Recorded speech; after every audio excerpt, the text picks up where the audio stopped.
We have Kate, and of course we have Nick in.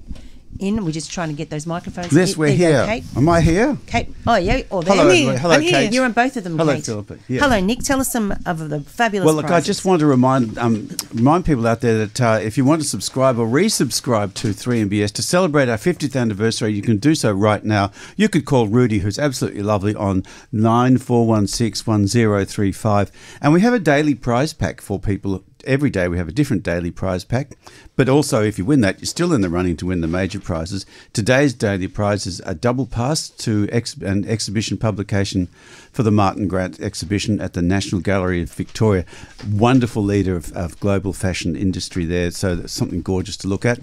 Free entry admission for 2 people to the original Lion House Museum guided tour. If you don't know Lion House Museum, it's an almost unique museum, modern museum in Kew, not far from us here.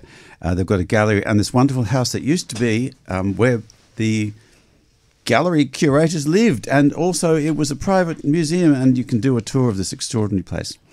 And a AA reserve double pass to Juan Diego Flores in recital at Hamer Hall on the 29th of November. A lot to anticipate there, but that guy is just superb. So get online, 3mbs.org.au, or ring 94161035. Over to you guys. Wow, you're really good at this, Nick. You should do it for a job.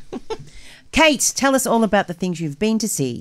Well, we're going to talk about Hadestown, which I understand you have seen as well. I did see it. So we'll talk about that first. Then I'll talk about Henry V, which Nick happily has seen as well. So we've got a bit of shared stuff to go on with.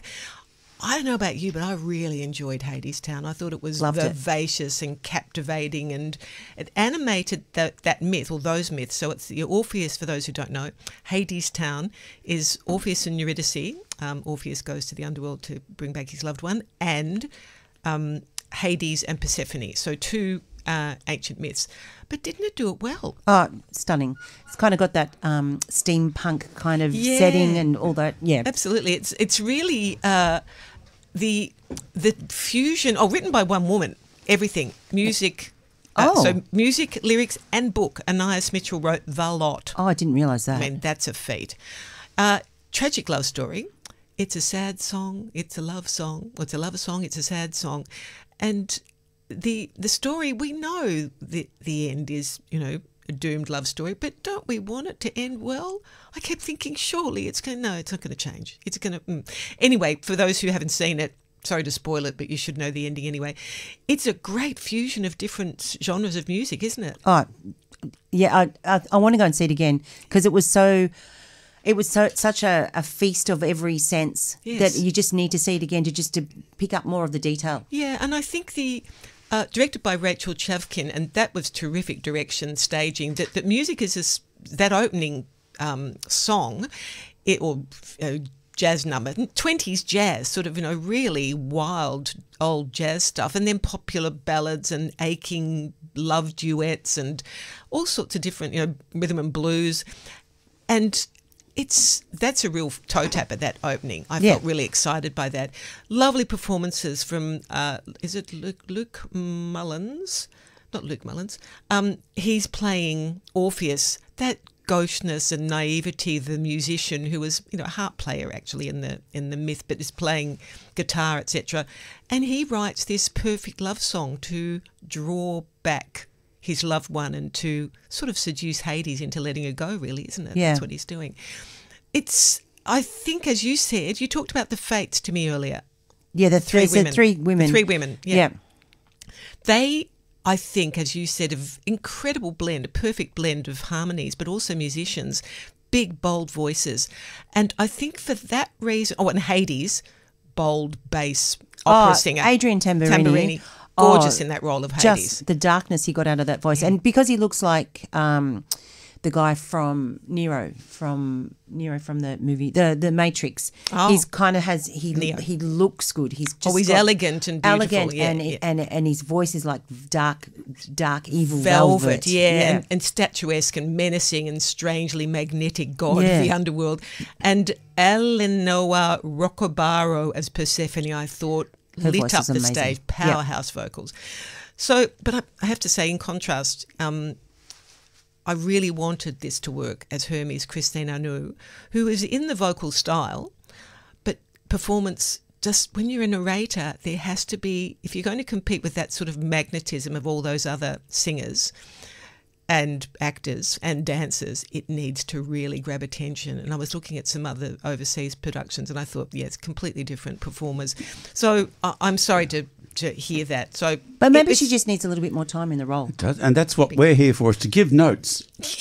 Yes, excuse me. Did you want notes when you've got them? Yes. I was burying my quibble till the very end. But yes, look, it's really worth seeing. It is absolutely worth seeing. It's really fun and an interesting, lively, musical and dramatic feast. Yeah. So Henry V. Henry V, actually. Yeah. Henry V. It is based on Shakespeare's Henry V, but it's been branded as Henry V. And we had a lovely interview with Joe Turner last week, who plays the King of France. So it is very much about taking Shakespeare somewhere else. So don't go expecting Shakespeare, I guess, is the one thing I would say. The text is Shakespeare, but it's edited. I mean, it may not be performed in the way... A third of it's been chopped out. About a third of it. There's about 35, 40 minutes. Yeah, it was an hour 50 straight through. The full stuff and everything's gone. Yeah, all the anyway, stuff that we... But look, for a naive viewer, what's it like? No, your husband hasn't seen the play, hadn't seen the play, loved it. Now, let me just say that response, this is Bell Shakespeare. It runs until 25th of May, if people want to see it. Marion Potts has directed it. It's gritty, it's muscular, it's a reimagining, I suppose, is the way, the new way of describing that. Strip stuff out, combine a few characters, cut out some scenes, but use Shakespeare's language and add a few things. And the Joe Turner section, I'll come back to that, but those are the scenes as the French king. Marvellous. Talk about that in a minute. It's masculinity and grittiness writ large, even, and it's supposed to be exposed as toxic masculinity. Really. Yeah, but it's just blokes, preparing for war. Really, I mean, they look like a bunch of street thugs, in the beginning, sort of boxing and wrestling in a boxing gym with big punching bags, etc.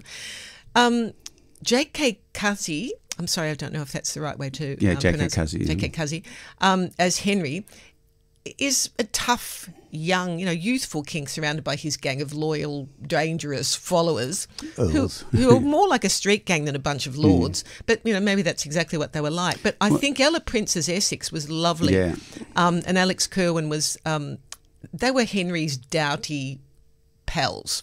Well, I mean, that's the theme of the Henry V is how he transforms from being a dissolute character in Henry IV, a drunken boy, and becomes the wonderful Golden King. Wonderful colourblind casting, which didn't upset me at all, because sometimes you think, why would do that? Yeah. But I had a problem with the language. I thought the French scenes were absolutely fantastic. Spectacular. Thank you, Joe Turner. And they do a lot of stuff in French. I don't know why, but it works so well, and it's in subtitles, but they all speak excellent French. Yes.